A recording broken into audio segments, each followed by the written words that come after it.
So welcome everyone back to the class.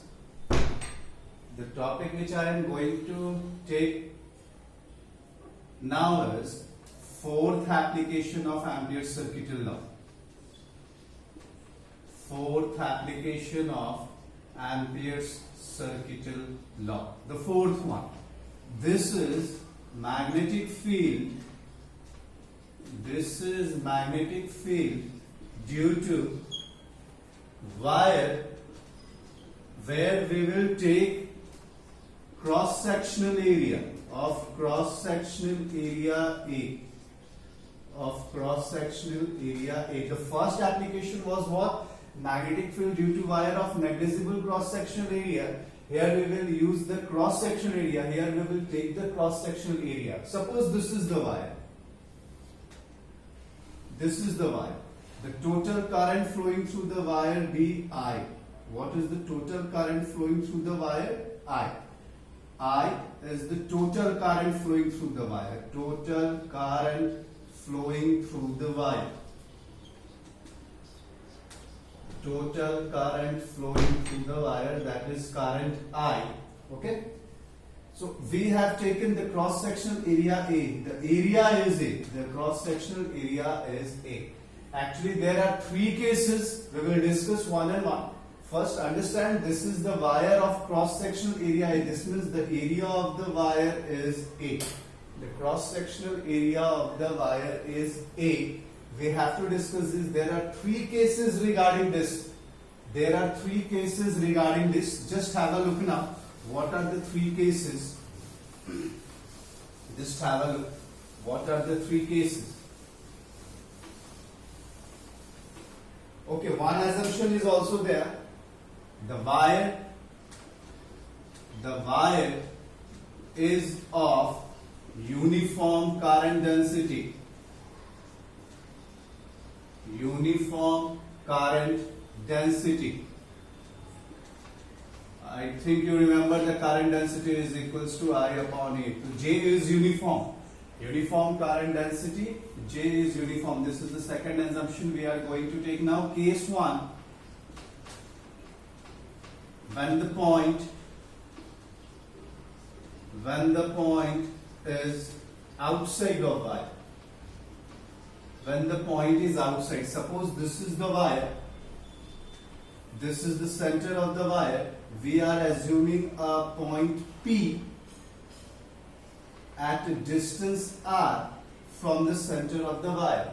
We are assuming a point P at a distance R from the center of the wire. Now what we will have to do? We will have to draw the Amperian loop. I am drawing the Amperian loop. Just have a look.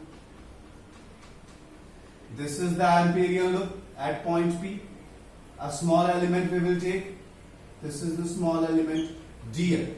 This is the small element dl. Now we will apply Ampere's circuital law. What was the equation? Integration of B dot dl is equals to mu naught I.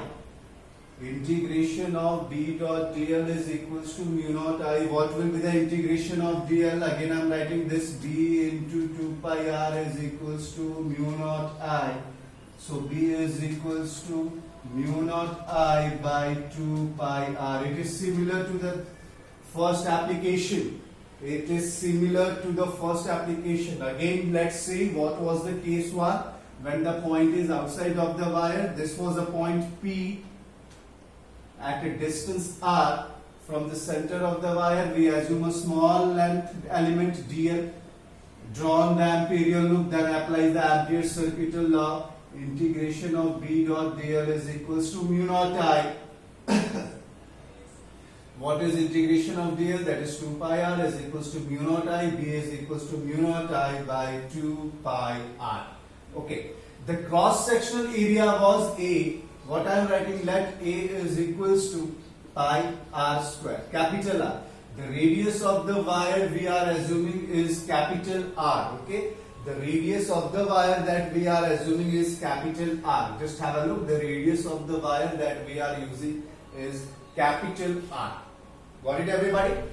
Now, the case 2.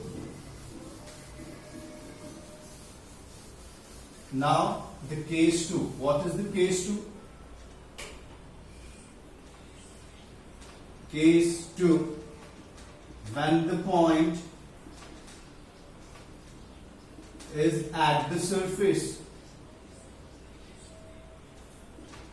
This is the case 2, everybody. When the point is at the surface. This is the wire. The point P is at the surface now. Then what will be this distance? What will be this distance? Suppose this is OP. What will be this distance?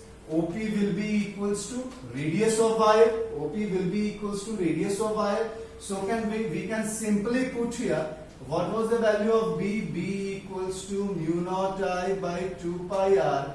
In this case, the r is equals to r. The distance is equals to radius of the wire.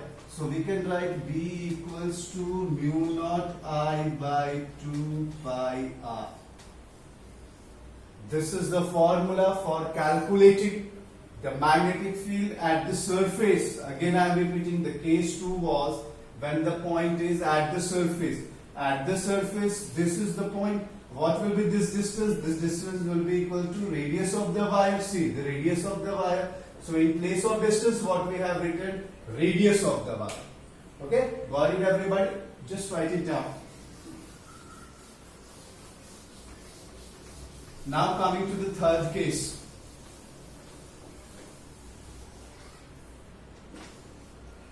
Now coming to the third case, that is very much important. Case 3. When the point is inside the wire. I will draw a bigger diagram for this. When the point is, suppose this is the wire, that wire only, I am just magnifying it, this is the wire.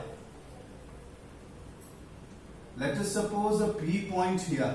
Let us suppose a P point here at a distance r. This is the radius. Now if we draw the Amperian loop, just have a look.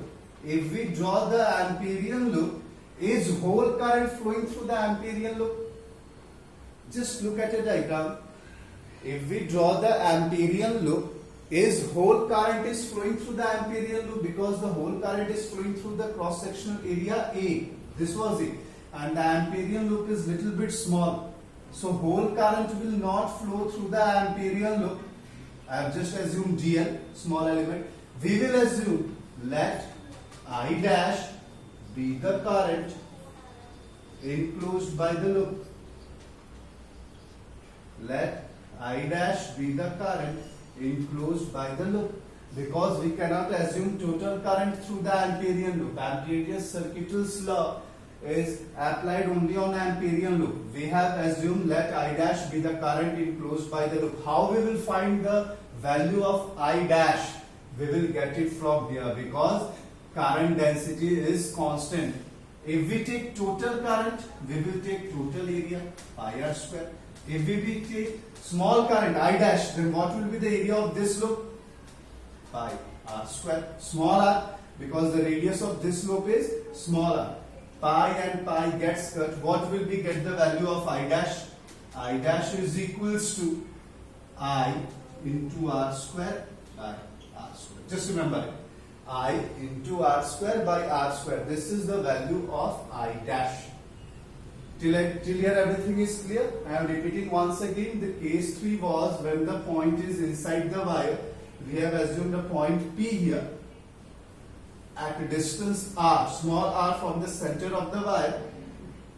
This is the radius, capital R of the wire. The Amperian loop will not consist the whole current. Therefore, we have assumed let I dash be the current enclosed by the loop. Since current density is constant, that means current upon area. If we take the total current, total area will come. If we take I dash, this area will come. Smaller one, pi r square. We get the value of I dash is equals to I r square upon r square. Remember it, everybody. Okay, I am writing it here. So it will be helpful. I dash is equals to I r square upon r square. I've just written here because it will be helpful in the next step.